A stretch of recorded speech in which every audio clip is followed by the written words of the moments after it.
Welcome to another episode of Joy Recovery Radio. Glad you've joined us. Today, we're going to be talking about a topic that is pretty significant. We're going to be talking about lust. Some people call it objectification, but that was a big part of our story. Huge part. And this topic is really sensitive. A lot of people have a lot of opinions and different approaches of how to handle this. Our approach might be a little unique to some people. It's not cookie cutter. This is what works for us. We're not saying that it's something for everyone, but we've gone through a lot of iterations of how to minimize temptations and triggers. And this one's been successful. Yeah, but now in the beginning, my journey of recovery is like a lot of men. And it was what we might call either fake recovery or doing recovery, but not being in recovery. So I'm sad to admit that the very first year of recovery, I was still secretly, deceptively engaging in objectifying women, which was incredibly damaging to Jacqueline when that was revealed. But that revelation that I was still holding on to that particular behavior is what launched true recovery. And we had to go through 5 phases. We recommend 1, please learn from us and don't do it. So the very first phase we went through is what we're going to call defining the line. What we mean by that is we needed to understand as a couple, what is lust? What is the line for me?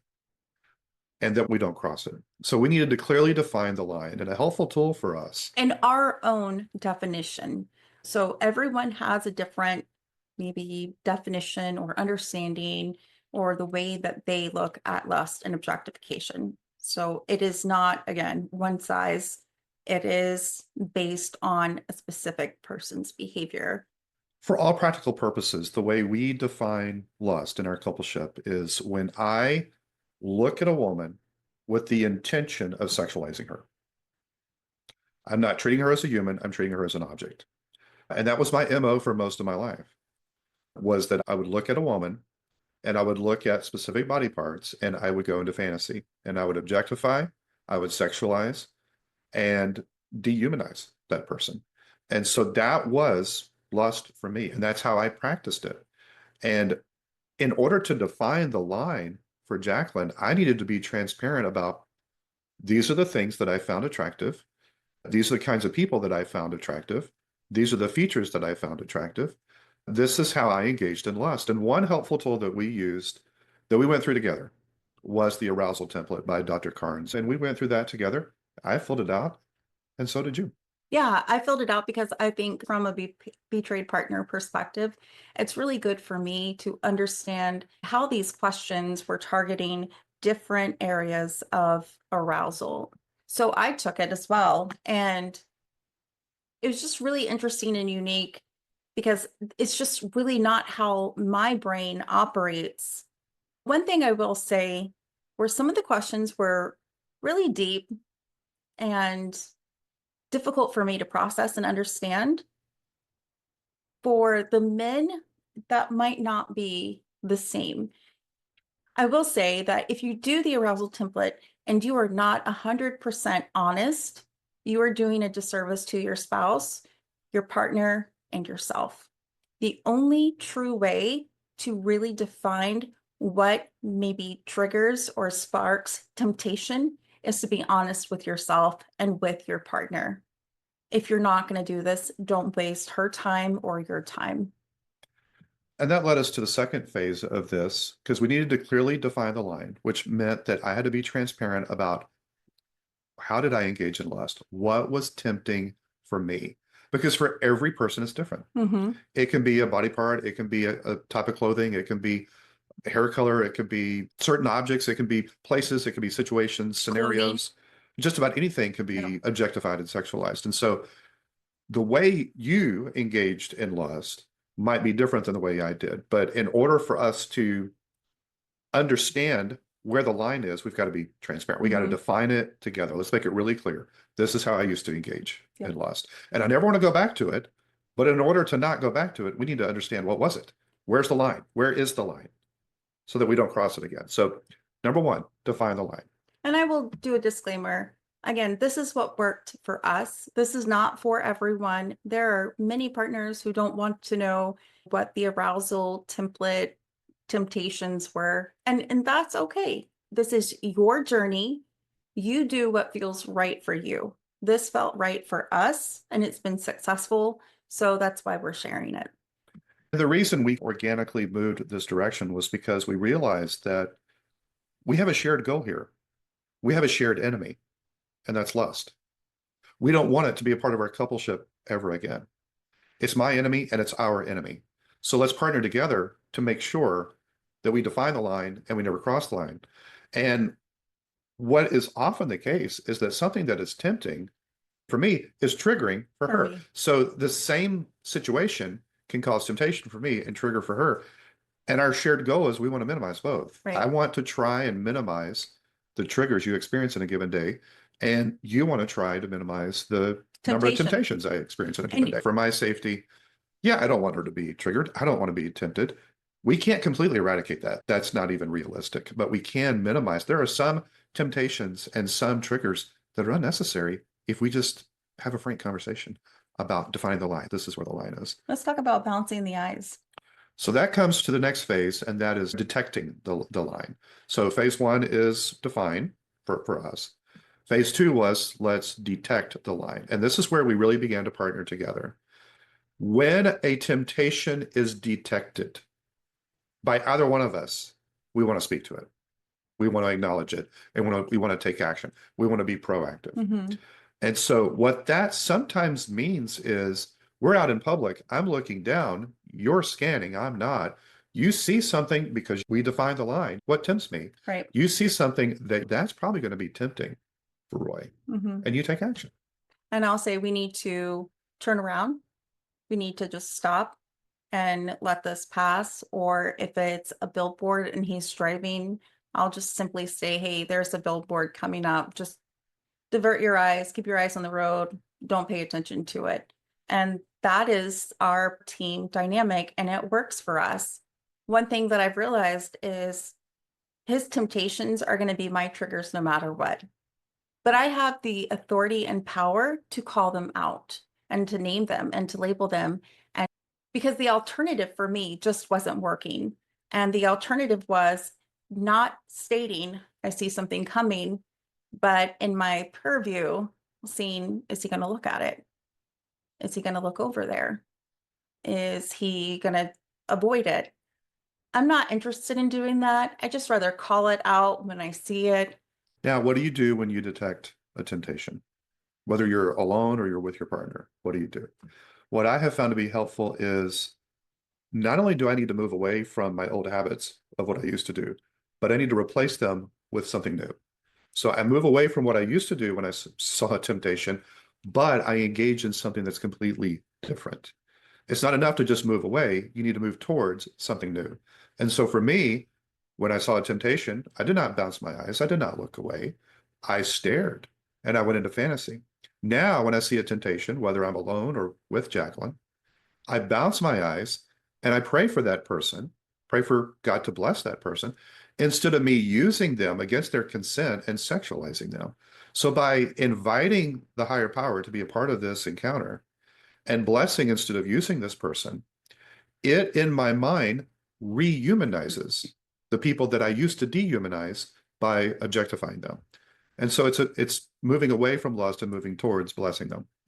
Can you quickly just high level overview what is bouncing the eyes for those who don't understand, and give the time measurement too? Because I think that's important, because that can be weaponized. I did bounce my eyes after 15 seconds. Yeah. So just give a high level, what is bouncing the eyes? And I'm reticent to do anything like the popular 3-second rule, because I know what we men will do. We'll count to 2.9 and then look away, because we will find a loophole. We'll stretch it as far as we can. We'll get way close to the line. So what's really safe is as soon as you recognize a temptation, whether it's on the street or on a screen, you immediately look away and you don't look back.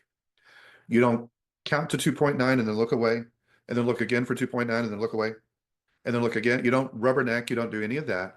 You immediately look away, but you don't just avert your glance. You do something in place of that. So What's helpful for me is to pray for that Yeah. person. And I appreciate that.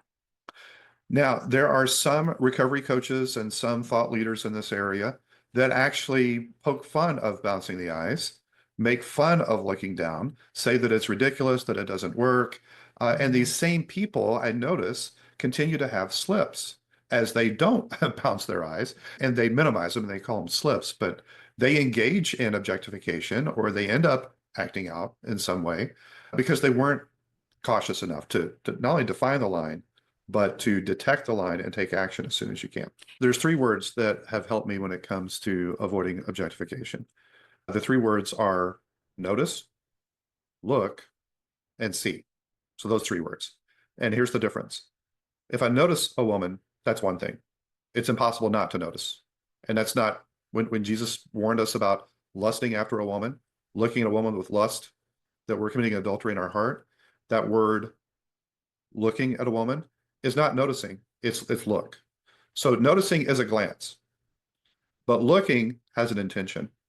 I'm going to use this person for my own pleasure, for my own visual pleasure, against their will, against their consent. I'm going to objectify this person. This is an act of the will. This isn't an accident. This isn't noticing a woman and looking away. This is noticing and now looking. There is an intention to use this person, to sexualize this person. That's where you cross the line. What you want to do instead of looking is to see. And what I mean by that is we see this person from God's eyes. This is God's daughter. She does not belong to me. She is made in the image of God. She is worthy of dignity, value, and respect. I see her the way God sees her. So I may notice her, but I don't look. I look away and I pray. And I see her from God's perspective, not from my old perspective. So a third phase on here that we do not recommend is that I went from defining the line to detecting the line to dancing on the line. And that was a huge mistake that could have led to crossing the line. So here was the progression for me. When I entered into true recovery, I was terrified of lusting. Didn't leave the house for a month. I was convinced that it's impossible not to lust. I did not believe in my own personal agency. I did not think that I could actually go a day, a year, or the rest of my life without objectifying a woman. It's just impossible. And I remember the first time that you went to a grocery store. I was terrified. Yeah. Absolutely terrified. I knew that I was going to lose Jacqueline if I engaged in lust again. So this has to stop. But what I did not know was, how do you stop? Because I believe this distorted lie that lust is inevitable, that all men lust, and it's impossible not to lust. But if we look at scripture, I don't think God would have given man two eyes if he was powerless against lust. And there's a certain passage in First Corinthians that was really helpful for me to understand that I do have agency, that I do have a choice, that it's not inevitable. And it simply says that when you are tempted, I, God, will provide a way out because I'm faithful and you'll be able to stand. So what that told me was, wait a minute, if that's the truth, then lust is a choice. It's not inevitable. There's always a way out. And when I reflected back on all my decades of objectifying women, every episode of acting out, I have to admit that it was a choice every single time. And there was always a door of escape. Now, most of the time I didn't take it, but God was faithful the whole time. Every time I was tempted, there was an opportunity to pass that test. And I usually failed. After about, I think it was right around the 4 to 6 week mark of realizing, oh my gosh, I've gone over a month without lusting. I can do this. I've got this. I have agency. I have a free will. I will never lust again. And I went from being absolutely afraid to being arrogant. Too confident. I went from being terrified to being cavalier and careless and no longer cautious. And the pendulum would swing from one extreme to the other, to sheer terror and panic. I to got pride. this. Yeah, Yeah. I've got this. It's under control. We should share the story about the movie. Yeah. So here's an example of dancing on the line. And this phase had to stop, and it did stop. And I wish that we'd never gone through it, because if I had stayed in that phase, I would have crossed the line. Jacqueline has to travel for work. And there's this movie that I've been wanting to see. I saw it years ago with my kids. I remember it being a safe movie. And I heard that there was an extended version and it had extra scenes in it. And this was a superhero movie. So I thought, oh, I love superhero movies. This is going to be great. And so there was nothing deceptive about it. I'm on camera. I actually text Jacqueline while she's on her flight, hey, I'm about to watch such and such movie. And then I sit down and I watch it. And every time there was something that was tempting on the screen, I'd bounce my eyes, wait till that scene was over, and then look back. I'd bounce and I'd bounce and I'd bounce and I'd bounce. And I never engaged in lust or objectification, but I was absolutely dancing on the line. And not only that, completely inconsiderate of my partner and what safety would look like for her. So the plane lands and I get a text message. Hey, I'm going to watch this movie. And I didn't even have to search it without knowing when was this sent. So I called him and I just said, is this a joke? And he was like, no, so and so family member recommended it. What logical explanation? What in your right mind would make you think that this movie would be appropriate to watch? And the response was, there were some scenes, but I just bounced my eyes. And it was at that point I realized, okay, bouncing the eyes is one thing, but we've got to put a baseline around teetering with temptation. And if we know that the movie is going to require us to bounce our eyes, why even go there? Is it worth it? Like when you're playing with fire, someone's going to get burned. Mhm. So unfortunately, that is part of our story. That Mhm. even though I was in true recovery and I did not engage in lust, I didn't cross the line, but I was dancing on it. And I tell you what, if we had stayed there, I would have crossed the line. I would have gone back to old patterns and I would have stared, objectified, sexualized, and done what I had done for decades. So that phase had to end pretty quick. And we moved to phase 4, which is let's defend the line. And so our posture was let's stay 5 feet from the line. Let's be extremely cautious. Let's don't live in fear. Let's also don't live in pride. Let's be realistic here. This is an enemy, and you can overcome this. What's easier than bouncing your eyes? Not Not having having to to. bounce your eyes. Living in such a way that you're 5 feet from the line. You're not dancing on the line. And so this involved things like getting VidAngel, which is a filtered movie service, but not just relying on VidAngel. Looking at IMDb, looking at the parental reviews, looking at the cast, scrutinizing this together, and this became our approach. When in doubt, it's not worth it. Yeah. When in doubt, we're thinking about going here for vacation. We're thinking about going to this restaurant. We're thinking about watching this movie. Let's do our due diligence to see, is this safe? Instead of welcoming triggers and temptations into our Mhm. environment, let's do everything that we possibly can to minimize it. And if there's any doubt, we don't. And VidAngel or ClearPlay, all of these different software where you can select what you want removed, nothing is foolproof. Nothing is 100%. And so there does have to be a little bit additional research to go into, okay, is the material suggestive? Is the attire suggestive? Is it a nuisance to do this? Yeah. But what's the alternative? Me being triggered, upset, our relationship struggling, or us just saying, you know what, this is a necessary means to end or avoid potential threats, or to avoid potential threats or disagreements, or one of us feeling hurt. If this is what it takes, I'm willing to do that. And aside, some people, TV just might not be a feasible thing.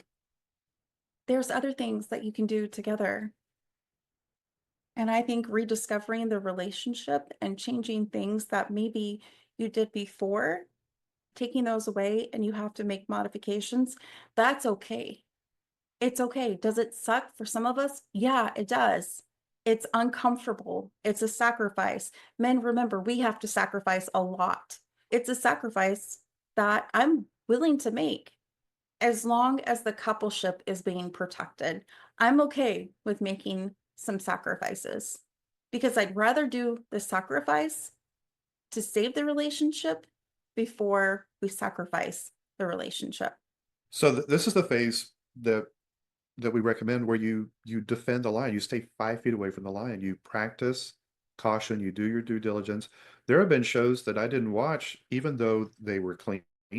There was no content that was questionable, but the actress in it was someone that I objectified years ago in a movie. And I didn't want to run the risk of my mind going back there. So decided not to watch it. So it's just being extra cautious. Defending the line goes past just TV and movies. Defending the line means to evaluate places that you go, family events, people maybe that come over, friendships, vacations. Defending the line is really taking a close look at, is this place safe for our coupleship? Because no one is going to protect your coupleship better than you. So we could be invited to a cookout, but where is the cookout? Who's going to be at the cookout? What's going to happen at the cookout? If the cookout is by a lake or by a beach or whatever, likely we're not going to go. And that's okay. We don't owe anyone an explanation for the decisions that we make to protect our coupleship. And I am fine with that. I don't owe family explanations. I don't friends explanations. This is a priority for me, and I'm happy to make certain adjustments and modifications to keep the coupleship protected from my end and from his end. But as long as we're defending the line, we're in a good place. Yeah. So 5 feet from the line, you're exactly right. It's not just about what's on the screen. It's about any environment. Just this week, going to the grocery store, I had too many items to go through the self-checkout line. And so I needed to get in a line where there was going to be a cashier. And I glance and I see long blonde hair. And I didn't see what this person looked like, but that just did not feel safe for me to sit there for who knows how many minutes in line behind this person. And so I found another line that a little bit longer, but safer. That's staying 5 feet from the line. That's being extra cautious, being aware. All right, that could be a potential temptation. What's easier than bouncing my eyes is not having to bounce my eyes. I think I'll go over to this line over here. So the final phase that we are in right now, this is where we are in our coupleship, and we've been there for a while, and it's a good place. I'm liking it. Me too. It's what we call devoting the line. And what I mean by that is, here's the line. We have defined it. We want to detect it. We want to defend it. But now I have devoted all of me to God and to Jacqueline. And I am going to treat this line as if Jacqueline is right next to me, even when she's not, which that's what integrity is. Integrity is doing the right thing, even when no one's looking. Yeah.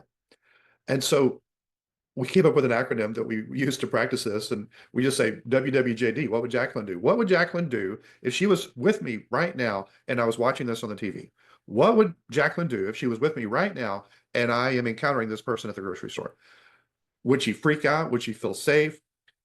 Maybe I'm seeing something that's not tempting for me, but if she was right next to me, she would not appreciate it. She would not feel safe. So this is what's called consideration. It's not just being cautious, it's being considerate. What would my partner think if she was with me right next to me right now? How would she feel about this? Out of consideration and devotion to her, because I am fully devoted to her. My eyes are hers, my body is hers, and I share it with no one else. What's happening in this situation, I think it'd be best for me to exit because she would appreciate that. And that is respectful, that is considerate. Yeah. And I appreciate that. And when we mean what would Jacqueline do, would I ask him to turn around? Would I ask him to go to a different lane? Would I say we need to leave? And that is really what would Jacqueline do. And it's ironic how it came into play because there's even instances where I feel compelled to share with him, I need to let you know about a situation that occurred or something that was said, because I want that transparency to be on both ends, on my end and on his end. And that's really important. So something could come my way or something could happen. And I want that trust and truth to be demonstrated for myself as well. Mm. The keeping of secrets is infidelity, and that's on me too. And I am very open and transparent with him on certain things because that's what I expect from him. Some partners might not be at that point. I'm at that point.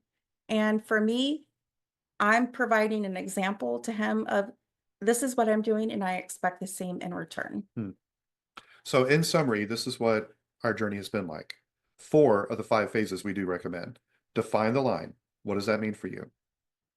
Detect it together and protect each other. Defend it. Defend it and then devote it to your partner, even when they're not there. Don't dance on the line. Now, a lot of you may be like me and you have a similar journey. You're in recovery and you're wondering, am I in true recovery or am I just doing recovery? Am I in fake recovery right now? Because frankly, that's where most men begin their recovery journey, is doing the task, but they're not in real recovery. And so we've designed an assessment that we want to make available for free on our website that looks at 9 different domains to determine, am I in real recovery? So if you go to joy-recovery.com, take advantage of that assessment, sit down, look at it together, and see if you need to pivot or tweak something in your recovery so that you make that transition like I did from doing recovery to being in recovery and living a lust-free life. And for the betrayed partners, take the assessment too. Answer it based on what you see your partner providing or doing or not doing. Get to a safe place to where you guys can share together, because this is not one, the betrayed partner is not the enemy. She is fighting for the coupleship just as much as he's fighting for sobriety. Healing needs to take place on both ends. You can fight the enemy together, which is infidelity, lust, objectification, lying, integrity abuse disorder actions, or you can fight with each other and continue to just divide and separate the coupleship. So this has been a great practice. I feel like it's really brought us together. I'm grateful for it. There are sacrifices that have to be made, but the alternative is just not going to work for us. Yeah. So thanks for joining us on this episode, and we'll see you next time. Bye, guys.